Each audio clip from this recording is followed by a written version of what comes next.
Les archives d'Afrique, Alain Foka.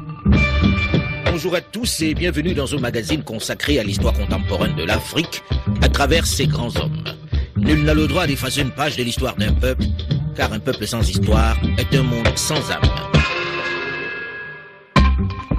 Ce que nous demandons aux pays africains et aux pays amis en dehors du continent, c'est de faire pression sur les gouvernements portugais pour qu'ils ne reconnaissent pas un gouvernement d'un seul mouvement.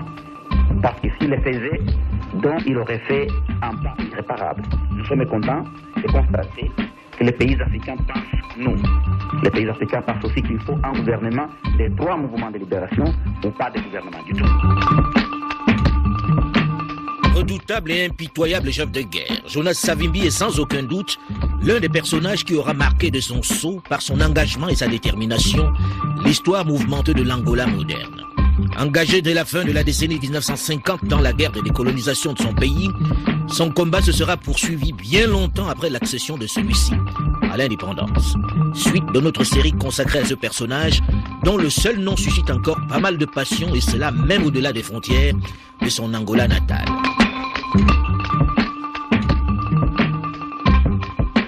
Lorsque ce 11 novembre 1975, l'Angola accède à l'indépendance, elle est déjà confrontée à un autre problème. Les trois importants mouvements qui se sont battus pour l'obtention de cette souveraineté internationale ne sont pas du tout d'accord. Le MPLA d'Agostinho Neto, le FPLA de Roberto Holden et l'UNITA de Jonas Savimbi vont, après d'âpres négociations, accepter de signer les accords d'Alvor qui préconisent un gouvernement d'union nationale. Mais ce gouvernement va aussitôt voler en éclats. Les désaccords et la méfiance sont trop importants. Alors que le MPLA d'Agostinho Neto, pro-communiste, rapidement reconnu par la communauté internationale et soutenu par le Portugal et bientôt par l'Union soviétique qui lui envoie des dizaines de milliers de soldats cubains, conserve le pouvoir à Luanda, les deux autres mouvements regagnent le maquis. Jonas Savimbi va, sous la pression, sous les coups du mouvement pour la libération de l'Angola, le MPLA, militairement mieux équipé, s'installer finalement à Djamba, dans l'extrême sud-est du pays, à la frontière de la Namibie. C'est dans cette petite bourgade qui n'existe sur aucune carte qu'il va baser sa république à lui, son Angola libre. Mais devant les menées militaires, les attaques des troupes gouvernementales et les forces cubaines venues prêter main forte, Jonas Savimbi sait qu'il ne peut survivre, qu'il ne peut résister sans soutien extérieur. Il va alors mettre beaucoup d'énergie pour se faire des amis, pour obtenir l'appui des nations africaines. Jonas Savimbi. C'était au mois de juillet 1977. Alors j'étais bien accueilli par beaucoup de pays africains. Alors à ce moment-là, l'aide est sortie. Jonas Savimbi. Nous avons reçu des tonnes d'armes, d'argent. Ce n'était pas des milliers, c'était des millions de dollars. Mais à ce moment-là, on n'avait pas de frontières sûres. On ne pouvait pas utiliser les Zaïre. On ne pourrait pas utiliser la Zambie. Donc nous avons dû demander aux Sud-Africains s'ils pourraient accepter notre aide et les passer à l'intérieur. Ils ont accepté. Par la Namibie. Par la Namibie. Donc quand les Sud-Africains ont vu qu'énormément de pays africains, des pays arabes, des pays européens même, aider l'UNITA, alors ils pensaient, ils étaient nos voisins. Alors ils ont dû aussi suivre. Ça, c'est le premier point. Vous dites que vous avez eu l'accord à ce moment-là d'un certain nombre de pays africains. Vous ne pouvez pas dire qui? Non, je ne peux pas le dire parce que d'abord, notre lutte continue et certains de ces pays continuent à nous soutenir. Pas question donc pour lui d'exclure du champ de ses soutiens potentiels le régime d'Afrique du Sud qui règne en maître dans la région et qui tient la Namibie. Pretoria va lui apporter son aide, parce que l'Afrique du Sud veut également repousser le communisme qui représente pour elle une menace. Monsieur Paolo Gatto, on a beaucoup entendu Jonas Savimbi, dont vous étiez l'un des proches, dès la première heure, l'un de ses fidèles lieutenants, fustiger le communisme et vanter le bloc occidental capitaliste. Jonas Savimbi était-il vraiment le libéral qu'il présentait? Votre mouvement, l'UNITA, était-il réellement aussi anticommuniste qu'il le prétendait? Bon, ça c'est une question très très sérieuse. En fait, l'UNITA, je ne pense pas que l'UNITA ait été une fois un mouvement de droite. Non, ça c'est exclu. Il suffit de regarder les origines de Jonas. Il est issu d'une famille pauvre et qui a fait ses études avec des difficultés. On va voir ses premières alliances. D'abord en Afrique, et un peu plus tard, dans les années 66, 64, 65, avec les Chinois. Donc, je suis persuadé que l'UNITA n'a jamais été un mouvement de droite. Ça a été dû à un concours de circonstances. C'est par opportunisme en réalité. Je ne sais pas si c'était par opportunisme, mais il y a eu un concours de circonstances qui a fait qu'en 1975, au moment de la décolonisation, les soviétiques qui avaient atteint à ce moment-là le pic dans leur expansionnisme, surtout avec la défaite qu'ils ont infligée aux Américains au Vietnam, ont fait leur choix, lié au fait que la révolution des œillets, à un moment donné, a basculé aussi vers l'extrême gauche. Donc il y a eu tout un concours de circonstances qui a fait qu'à un moment donné, Jonas a dû trouver les voies et moyens, d'abord pour trouver l'argent, il s'est mis avec les autres en réalité. Non, c'est pas pour trouver l'argent. Une raison, de trouver de l'espace et des alliés. L'un des principaux alliés est le régime raciste d'Afrique du Sud qui lance l'opération Zulu. Dans ses fourgons, elle amène les guérilleros de Jonas Savimbi jusqu'à 200 km au sud de Luanda, près de Porto Amboy. Pourquoi Jonas Savimbi, qui se disait au départ opposé au régime sud-africain, choisit-il de s'allier à l'Afrique du Sud? Oui, écoutez, ça c'est plus compliqué qu'on ne le croit. À un moment donné, on s'aperçoit qu'il y avait d'un côté les Cubains, de l'autre côté les Sud-Africains, dans le Sud. Et je me souviens que ça a été un drame. Il y avait pour l'UNITA 2 fronts au départ.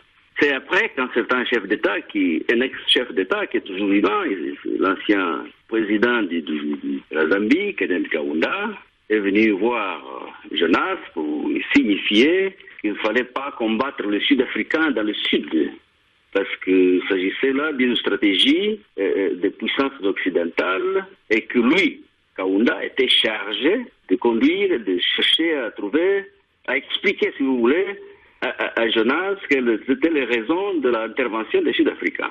Donc les Sud-Africains sont intervenus, pas sur demande de l'UNITA, loin de là. D'ailleurs, l'UNITA était le plus petit mouvement parmi les 3. Donc on a su par Kaunda que l'intervention sud-africaine faisait partie d'une stratégie encouragée par les Américains. Ça veut dire qu'à aucun moment vous ne faites vraiment le choix de vous mettre avec les Sud-Africains, mais en réalité, on vous dit de vous mettre avec les Sud-Africains, c'est qui vous arrange. On nous dit que les Sud-Africains n'étaient pas un adversaire, un ennemi, mais ils étaient un allié, même des circonstances. Mais cela ne vous a pas gêné, ce régime qui était combattu par la plupart des nations africaines, qui était un régime d'apartheid? Nous avions dans nos bases à l'époque des ex-combattants de la SWAPO qui étaient avec nous. Il faut préciser que la SWAPO, l'organisation du peuple du sud-ouest africain, était le mouvement de la résistance en Namibie. J'ai été chargé par le président Savimbi d'aller voir nos amis de la SWAPO pour les expliquer, pour leur dire exactement qu'est-ce qui se passait. Et j'ai été chargé d'aller quelque part dans le centre du pays où on a trouvé une région dans laquelle nos amis de la SWAPO ont été placés. Donc, comme vous le dites si bien, on n'a pas choisi le soutien sud-africain, mais ça faisait partie de la stratégie des puissances occidentales à un moment donné. Surtout les Américains qui venaient de subir une défaite au Vietnam, ils étaient dans une position très très faible et ne voulaient pas risquer ouvertement de s'engager dans un autre conflit. C'est pour cela qu'ils ont trouvé dans la région une force organisée, puissante, qui pouvait quand même freiner dans une certaine mesure en attendant une clarification de la politique américaine à ce qui concerne l'intervention dans ce qu'ils appelaient à l'époque les conflits régionaux, jusqu'à ce que le Congrès a découragé les Américains d'intervenir dans un autre quelconque conflit. C'est à partir de ce moment-là qu'ils ont dit, voilà, nous on quitte, et ils ont dit aux Sud-Africains, si vous voulez rester, c'est à vos risques et périls. Et c'est à ce moment-là que les Sud-Africains ont dû quitter, eux aussi, je crois qu'en février 1976. Avec le départ des Sud-Africains en cette année 1976, l'UNITA se retrouve seule et désemparée, mais pas pour longtemps. Jonas Savimbi s'organise. En grand communicateur qu'il est, il veut le soutien des grandes puissances. Et pour cela, il va jouer à fond sur les divisions idéologiques qui divisent le monde en cette période de guerre froide. Jonas Savimbi. Si nous craignons que l'autre côté, l'autre partie constitue aussi une force avec les pays africains progressistes, avec la Russie, cette force est déjà constituée. Elle est déjà constituée, j'en ai des preuves.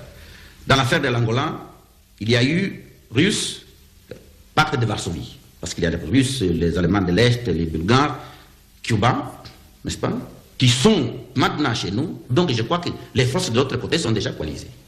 Alors là, ce n'est pas nous que nous allons forcer, ce n'est pas l'Afrique moderne qui va forcer l'autre côté à s'organiser, est déjà organisé. Je ne pense pas, toutefois, qu'il soit souhaitable qu'on force encore une autre armée d'intervention. Mais il faut quand même qu'on montre qu'il y a une volonté. Chaque fois que la Russie et les Cubains interposés essayeraient de déstabiliser un pays africain, alors qu'il y a une volonté africaine, d'abord, et il y a aussi l'amitié des autres pays qui nous aideraient à contrer cette expansion. Je crois que c'est un problème qu'il faut aujourd'hui poser clairement. Pourquoi y a-t-il des forces étrangères en Angola? C'est parce qu'il y a eu l'absence d'autres partis. Parce que dans le monde actuel, contre notre volonté, mais la situation, il faut l'accepter comme elle est, il y a deux superpuissances, l'Amérique, la Russie. Alors, où il y a l'intervention russe, pour neutraliser la situation, il faut l'intervention américaine, tout au moins pour neutraliser les Russes. Mais en Angola, il y a eu absence de volonté de la part des Américains d'agir. Je ne pense pas que l'Occident est en train de juger exactement l'ampleur et la profondeur des intentions des Russes de contrôler l'Afrique. Et si les Russes contrôlent l'Afrique, il va de soi que les matières premières et qui alimente l'industrie de l'Europe sera contrôlée par les Russes. Ce sera un élément de pression énorme dans les mains des Russes. Et c'est pour cela que je pense que nous avons maintenant un moment excellent d'expliquer à l'opinion européenne ce qui se passe réellement en Afrique. Dans un premier temps, quelques nations occidentales, arabes et africaines modérées lui accordent une attention soutenue. Les Sud-Africains, s'appuyant sur la menace communiste et la rébellion en Namibie, lui apportent leur aide. L'argent afflue d'Arabie Saoudite notamment, tandis que l'Égypte et le Maroc forment ses officiers. Le trafic de diamants et d'ivoire arrondit son trésor de guerre. Quels étaient, Paolo Gatto, vous qui étiez l'un des principaux dirigeants du mouvement, vos principales sources de revenus? On avait un certain soutien very low profile des Sud-Africains, mais aussi on avait des ressources intérieures. À l'intérieur du pays, ressources naturelles. Monsieur Almerindo Jakajamba, vous étiez également l'un des responsables de l'UNITA. On a souvent dit que votre mouvement, dans cette période, vivait du braquage, du rançonnage des populations dans les régions que vous teniez. Absolument. Ce type de guerre, de résistance, on ne peut pas le faire sans vraiment le soutien, l'appui de la population à tous les niveaux. Au niveau du ravitaillement pour les soldats, la collecte des populations et au niveau aussi de l'information surtout. Et cette information, elle est seulement possible quand tu as vraiment le soutien, l'appui des populations. Mais est-ce que ces populations n'étaient pas sous votre pression? Est-ce qu'il n'a pas été un peu dictateur pendant cette période, le président Jonas Savimbi, vis-à-vis des populations où vous étiez installés? Bien, on ne peut pas faire mener à bout une guérilla pendant des années, parce que ça a pris 16 ans jusqu'à ce qu'on arrive aux accords, sans le soutien de cette population. C'est vrai qu'il faut aussi une philosophie et il faut l'éducation pour les forces armées. Les guérilleros doivent être comme un poisson dans l'eau. Si on crée une ambiance hostile, on ne peut pas mener au bout parce que là, c'est vraiment une autre société, c'est vraiment un autre contre-État qui est en train de se créer. Alors il a fallu quand même très habilement faire de telle façon qu'on puisse mériter le soutien des populations. Il y avait aussi le trafic des diamants qui vous procurait de l'argent. Le diamant, il y en avait quelques, c'est-à-dire dans les zones où nous étions, il y avait quelques diamants. Et le diamant, c'est vraiment aussi peut devenir aussi une source pour appuyer les activités à ce moment-là. Il fallait à tout prix de survivre avec les moyens qu'on pouvait avoir.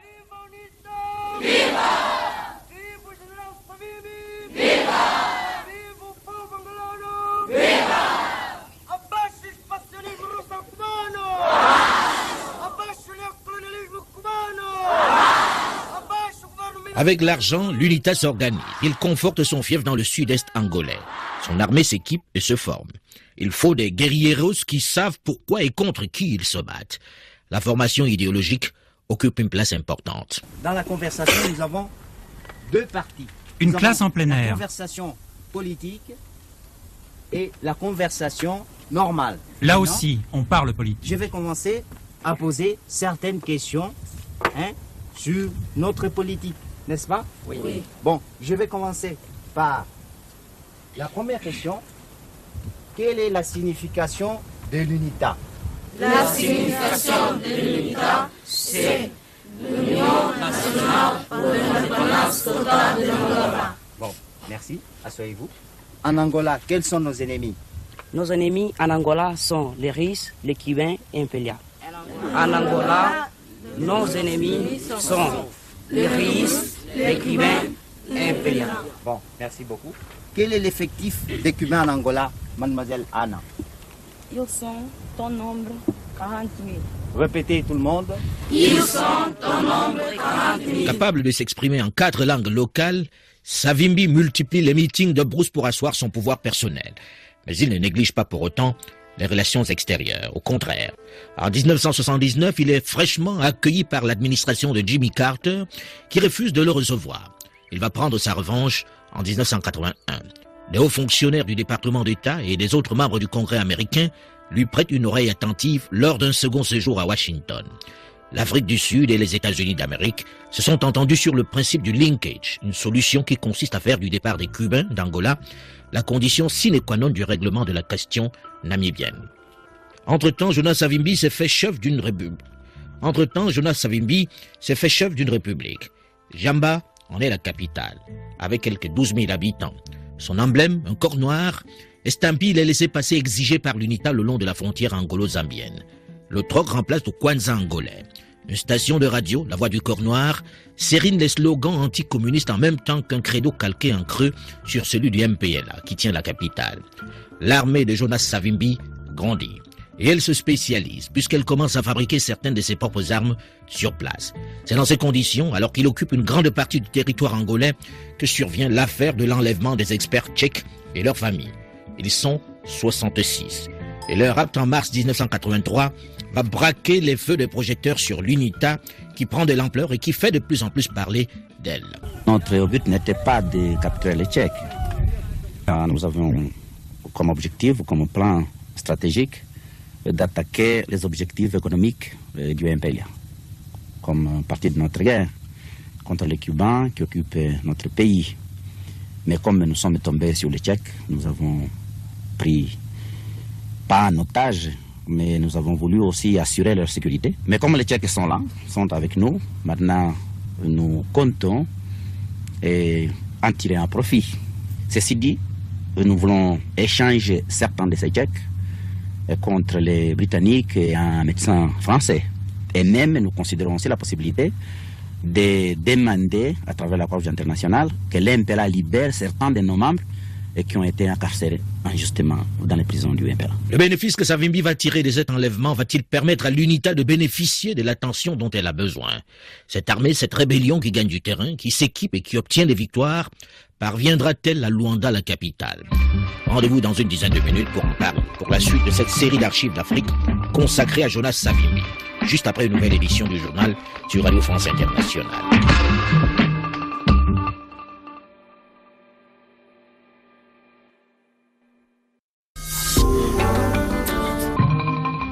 Les archives d'Afrique à l'avocat. Bonjour à tous et bienvenue à ceux qui nous rejoignent seulement maintenant dans la seconde partie de ce magazine consacré à l'histoire contemporaine de l'Afrique à travers ses grands hommes. Nul n'a le droit d'effacer une page de l'histoire d'un peuple, car un peuple sans histoire est un monde sans âme. Ça, c'est seulement une commission.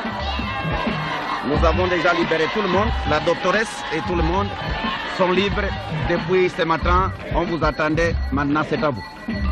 Toute la délégation est libre. Toutes sont les femmes et les enfants. Alors vous pouvez parler avec eux, vous pouvez les voir demain. C'est à vous de jouer. Après, on va discuter. D'accord. Bien. É o homem da Cruz Vermelha qui va vous levar. Scène tout de même surréaliste que celle de ce guerriero libérant des otages tchèques capturés quelques mois plus tôt lors d'une de ses attaques dans une usine de fabrication de papier. C'est à la Croix-Rouge, devant caméra et micro, qu'il les remet. C'était aussi et surtout cela Jonas Savimbi, le patron fondateur de l'UNITA, l'Union nationale pour la libération totale de l'Angola. L'un des principaux mouvements de lutte pour l'indépendance qui, au lendemain de l'accession de son pays à la souveraineté internationale en 1975, va rejoindre le maquis et créer sa propre république dans le sud-est du pays, avec sa propre capitale, Jamba. C'est de cette région qu'il s'organise pour aller à la conquête du reste du territoire, avec bien sûr l'appui de l'Afrique du Sud. J'ai bénéficié de deux choses. D'abord, mon père était un nationaliste. À l'âge de 11 ans, ceci dans les années 45, mon père me disait que c'était dommage que Salazar n'avait pas fait l'alliance avec Hitler. Et moi, je disais pourquoi?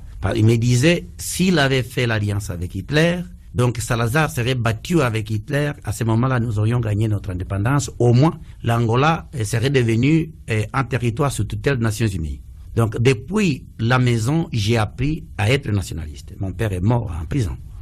Et deuxièmement, moi, dès l'âge de 22 ans, j'étais déjà mêlé dans la révolution de libération pour les pays africains contre le colonialisme. Et donc, je savais ce que signifiaient les alliances. Les alliances, il faut juger les intérêts. Si les Sud-Africains n'avaient pas des intérêts en Angola pour lutter contre la SWAPO et contre la ANC, donc, des bons cœurs, les Sud-Africains ne pourraient jamais me soutenir. Alors, il a fallu analyser les contradictions pour trouver qui pourrait être mon allié. Et j'ai vu les Sud-Africains étaient les seuls qui pourraient m'aider à ce moment-là dans leur propre intérêt. D'autant plus qu'au moment où l'histoire de la SWAPO s'était résolue, au moment où ils ont engagé les négociations avec l'ANC, l'Afrique du Sud s'est désintéressée de l'UNITA. Donc, moi, je crois qu'il faut, dans la vie, c'est pas seulement pendant ma guerre, il faut connaître, analyser les situations et saisir les opportunités. Ce n'est pas une alliance contre nature. Autrement, qu'est-ce qu'on dirait des Cubains qui ont occupé le pays?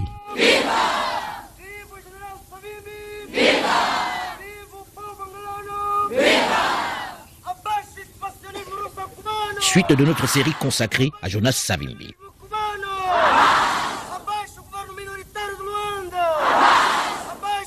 Avec la mort d'Agostinho Neto, qui a installé une dictature marxiste-léniniste à Luanda, José Eduardo dos Santos le remplace en septembre 1979 à la tête de l'État. Il devient également le secrétaire général du MPLA, le mouvement pour la libération de l'Angola. Il poursuit alors la stratégie de lutte initiée par son prédécesseur. Dans les régions qu'il tient désormais dans le sud du pays notamment, Jonas Savimbi impose sa loi, sa propre dictature aux populations qui sont sous son contrôle. Monsieur Almerindo Jakajamba, vous qui étiez l'un de ses proches, un des grands cadres de l'UNITA, on a souvent dit que Savimbi était violent, brutal avec les populations, c'est vrai? C'est vrai que les hommes sur la terre ne sont pas des anges. Mais si on n'a pas l'appui, le soutien, et on n'a pas une philosophie qui puisse se permettre d'engager un combat de ce type, un élément essentiel, fondamental, c'est le soutien des populations. Là, c'est pour cela qu'il a fallu éduquer les soldats. C'est-à-dire les soldats doivent avoir un message de libération. Oui, mais on a souvent dit que le président Jonas Savimbi était particulièrement cruel quelquefois, qu'il a brûlé vif des gens. C'était de la rumeur, c'était de la réalité. Et est-ce qu'il fallait passer par là pour faire passer le message? Non, c'est vrai que dans les zones où nous étions, il y avait aussi des populations avec ses traditions et ses habitudes. Et on ne peut pas concevoir, et ça c'est très intéressant. Par exemple, dans un contexte où il y a des populations avec leurs habitudes, leurs traditions, et surtout quand il s'agit de ces problèmes de sorcellerie, etc., c'était vraiment ces populations que, en principe, tenaient ces traditions. Et on ne peut pas tout d'un coup couper avec toutes ces traditions. Mais il faut tenir compte que mener une guérilla telle qu'on l'a eue et qui a permis vraiment ouvrir les portes pour la démocratisation du pays, parce qu'avant, il y avait un système de parti unique. Mais le fait de brûler quelqu'un vif, qu'est-ce que cela a à voir avec la tradition? Non, moi j'ai dit ça, ce sont les traditions où on brûlait les gens. C'était pas une politique qu'on puisse vraiment responsabiliser les partis. C'est pas une politique du parti. Il y a eu dans quelques-unes des situations où ça s'est passé, mais ça c'est un peu partout. C'est pas seulement en Angola, même au Mozambique, il y a eu cette situation. Où on brûlait des gens. Comment? Où on brûlait des gens. Où les populations, dans leur tradition, avaient aussi des options bizarres, y compris ces options. Mais ce n'était pas une politique inspirée par les partis, et même les partis étaient en train d'œuvrer. Monsieur Paolo Gatto, vous qui étiez l'un des proches des responsables de l'UNITA, pensez-vous que cette dictature, cette brutalité était nécessaire? On a tout dit au sujet de Jonas. Il s'agissait de l'organisation d'un mouvement insurrectionnel. Il y avait une insurrection nationale.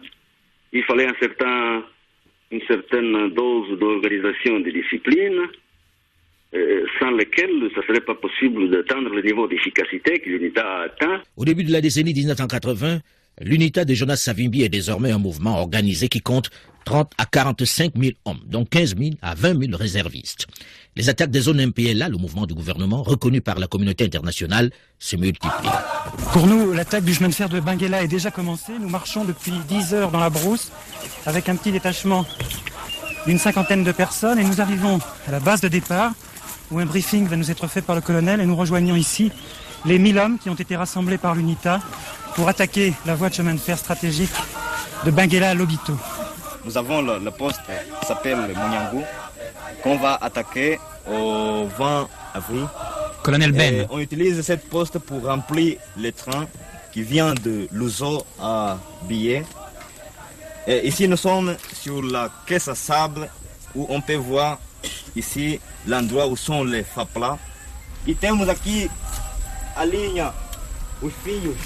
Nous sommes au camp de base, 48 heures avant l'attaque contre Munyango, et dans une clairière de la forêt, nous nous trouvons en ce moment devant une maquette de 20 mètres environ sur 10, qui reconstitue fidèlement l'objectif que les 1000 hommes qui nous entourent vont devoir attaquer. Alors on voit très distinctement, dessiné avec des petits bâtons en bois, la voie ferrée, le fameux chemin de fer de Benguela, et le colonel est en train de montrer en ce moment sur cette maquette les différents quartiers de la ville aux chefs de section qui vont participer à l'assaut. Il est en train de monter actuellement le casernement des FAPLA, les forces gouvernementales, et puis derrière, on voit également reconstituer avec des bûches ce qu'on appelle les quartiers civils de la ville de Munyango. 150 metros de largura, isto é, daquele canto até aqui, estamos a compreender? L'information que nous avons, c'est que cette poste, l'ennemi est à peu près des compagnies. Et nous irons attaquer avec des bataillons. Aussi, on va utiliser les forces des guérillas. Donc, la disposition d'attaque, on va faire la simulation d'attaque à partir du sud, mais on va vraiment faire l'attaque principale de l'est à l'ouest. Aussi, on va utiliser l'artillerie. Aussi, on va utiliser les armes antiaériennes. On a aussi les SAM-7. Avec les forces que j'ai, je pense que pendant une heure, on peut voir vraiment qu'est-ce qui va se passer. À ce moment de 1983, on estime à près d'1 million les Angolais qui seraient contrôlés et régis par le mouvement dont Jonas Savimbi est le président. Un des officiers de Jonas Savimbi. Nous avons beaucoup d'armes soviétiques que vous avez vues, sont des armes capturées et tout ça. La Kalachnikov, c'est une arme soviétique qu'on trouve souvent dans les combats. Donc là, quand l'ennemi prend une défaite, là on trouve toujours des armes, mais en grande quantité. Surtout d'après la constitutionnalisation de l'armée régulière, là on commençait à capturer des grandes quantités d'armes, des RPG et tout ça. SAM-7 ? Oui, alors parlons exactement de la source de SAM-7. Il y a des SAM-7 capturés aussi, mais mais il y a d'autres démarches. Il y a même des pays amis, là où aussi on fait des démarches, mais ça c'est une chose qui m'échappe à moi. C'est secret ça. Je dirais, c'est secret vraiment, c'est un plan militaire, c'est secret, mais aussi je ne sais pas cela. C'était au mois de juillet 1977. Alors j'étais bien accueilli par beaucoup de pays africains. Alors à ce moment-là, l'aide est sortie. Jonas Savimbi. Nous avons reçu des tonnes d'armes, d'argent. Ce n'était pas des milliers, c'était des millions de dollars. Mais à ce moment-là, on n'avait pas de frontières sûres. On ne pouvait pas utiliser les Zaïre, on ne pouvait pas utiliser la Zambie. Donc nous avons dû demander aux Sud-Africains s'ils pourraient accepter notre aide et le passer à l'intérieur. Ils ont accepté. Par la Namibie. Par la Namibie. Donc quand les Sud-Africains ont vu qu'énormément de pays africains, des pays arabes, des pays européens même, aidaient l'UNITA, alors ils pensaient, ils étaient nos voisins. Alors ils ont dû aussi suivre.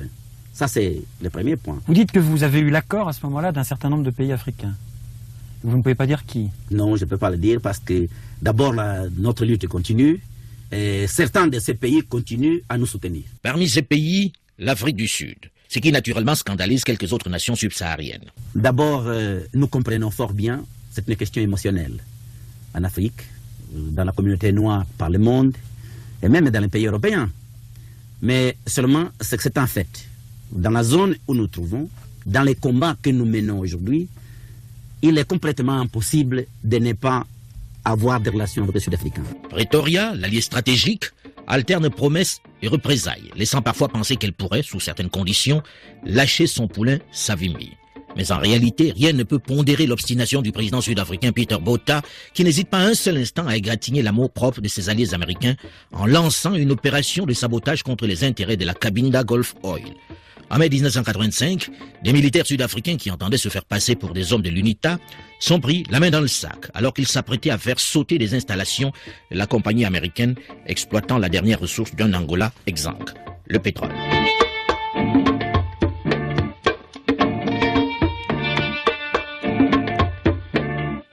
Avec 150 bases réparties dans les provinces de Cuando Cubango et du Moxico, l'UNITA forme des milliers de combattants à la fois à l'idéologie anticommuniste et à la guérilla. Mais elle ne dispose pas d'une couverture anti-aérienne suffisante, ce qui empêche au mouvement d'occuper durablement les villes qu'elle parvient à prendre. Elle va donc se lancer dans la fabrication des armes indispensables pour se défendre dans ce type de guérilla. Pendant les bombardements qu'on a eu des hélicoptères pilotés, de fabrication soviétique pilotés par les Cubains, nous avons capturé quelques obus.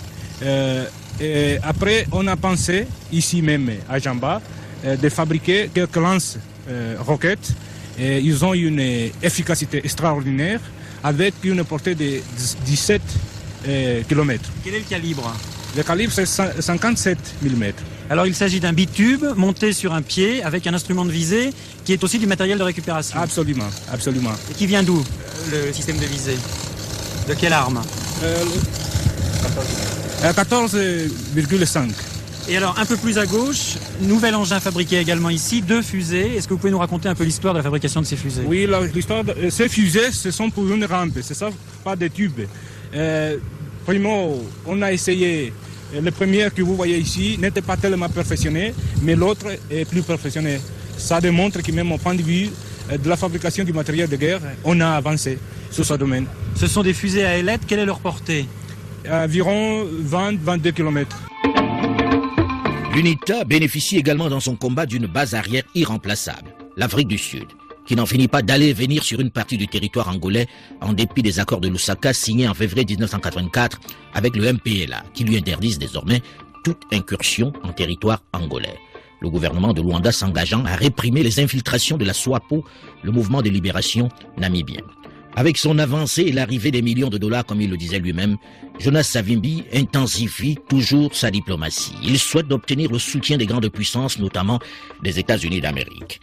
Juin 1985, le Sénat américain abroge l'amendement Clark, qui interdisait depuis 1975 toute aide militaire aux factions communistes en Angola. Et pour que nul ne s'y trompe, l'auteur de cette initiative va souligner que cela remonterait le moral des troupes de Savimbi tout en constituant un signal clair pour les soviétiques et les Cubains. Almerindo Jakajamba, ancien collaborateur de Jonas Savimbi. Si, parce que l'UNITA avait aussi une diplomatie qui venait déjà du temps du mouvement de libération. On allait en Amérique pendant le commencement de cette nouvelle guerre dans le pays. Il y avait l'amendement Clark qui empêchait que l'Amérique puisse, dans le cas de l'Angola, quelqu'un qui combattait les gouvernements qui étaient sur place. Mais on a fait vraiment un lobbying fort en Amérique qui a pu aboutir à la suppression de l'amendement Clark, ce qui a permis vraiment d'avoir aussi l'aide de la partie américaine, pas seulement au niveau des moyens matériels, mais aussi et surtout au niveau diplomatique. Jonas Savimbi n'en attendait pas moins. De monnaie d'échange possible, le voici consacré, défenseur du monde libre par le gouvernement Reagan. Il faut dire qu'il a rivalisé d'ingéniosité pour séduire le bloc occidental. Le premier week-end de juin 1985, il a créé l'Internationale démocratique avec les contrastes nicaraguayens, un représentant de la guérilla afghane et l'Organisation du peuple de Lao. Jonas Savimbi n'en est pas à sa première offensive de relations publiques. Journalistes et hommes politiques sont souvent conviés à Djamba, sa base, pour des démonstrations à la fois de séduction et guerrière. L'abrogation de l'amendement Clark sont un réel espoir pour lui et son mouvement. Mais le chemin de Luanda n'est pas pour autant ouvert. Avec ce soutien de taille, parviendra-t-il à s'y installer? Le bloc communiste n'a pas encore dit son dernier mot. Eduardo dos Santos n'a absolument pas l'intention de se laisser faire. Les mois et les années qui vont suivre s'annoncent particulièrement mouvementés. Surtout que plusieurs acteurs, tant de la sous-région que du Nord, semblent prendre activement part dans cette guerre angolaise, comme nous le verrons la semaine prochaine, dans la suite et la dernière partie de cette série d'archives d'Afrique que nous consacrons à Jonas Savimbi. Archives d'Afrique.